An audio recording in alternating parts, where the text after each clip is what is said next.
Every April Fool's Day, my boyfriend joined his childhood friend in the same cruel prank, pretending to propose to me. Last year, I slipped the ring onto my finger, my heart full of hope. Suddenly, the mechanism snapped tight. Pain shot through my hand and I cried out. He apologized afterward and promised that this year the proposal would be real. As such, I arrived carefully dressed, believing him. Instead, I was met with a face full of cake. He reached out gently, wiping the cream from my face as if it were nothing more than a harmless joke. However, this time, I took a step back. After 6 disappointments, I chose to walk away. So why was it that, in the end, he was the one consumed by regret?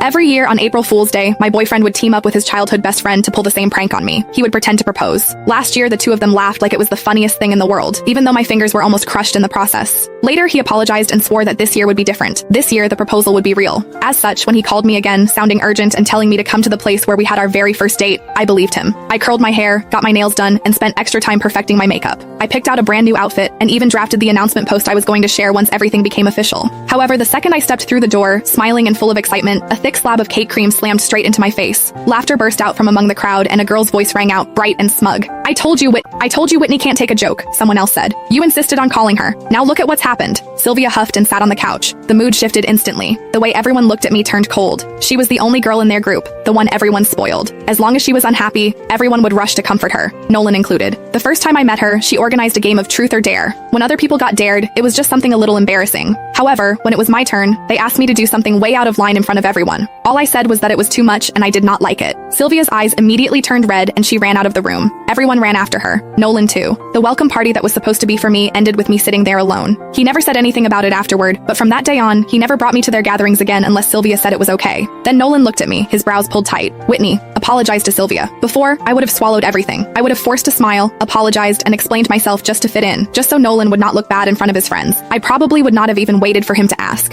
However, when even breaking up meant less to him than a single moment of Sylvia being upset, I finally understood. From the very beginning, this relationship never mattered as much to him as what he had with her. I bent down and picked up the bag and coat I had bought in order to meet his parents. As they stared, cold and judging, I said, Nolan, we're done. I mean it this time. My heels felt unsteady as I turned and walked out. As the door closed behind me, I could still hear Sylvia's light, teasing laughter drifting out from inside. Are you seriously not going after her, you hopeless romantic? Nolan let out an icy laugh. She's just throwing a tantrum. If I actually go after her, what about you? He shrugged like it was obvious. Besides, she has no one to rely on except me. She's way easier to deal with than you. My heart felt like it had been split open. His words cut through me like a knife, slicing into wounds that had never fully healed. 6 years ago, right there, Nolan had confessed to me. He told me I was the one he wanted for the rest of his life. Truth be told, it had not been easy for him to win me over. When I was 15, my parents both remarried and started new families of their own. I became the extra piece no one wanted to talk about. I resisted relationships, and I resisted the idea of building a family. I turned him down 5 times. The last time, I was living alone when a stranger started following me.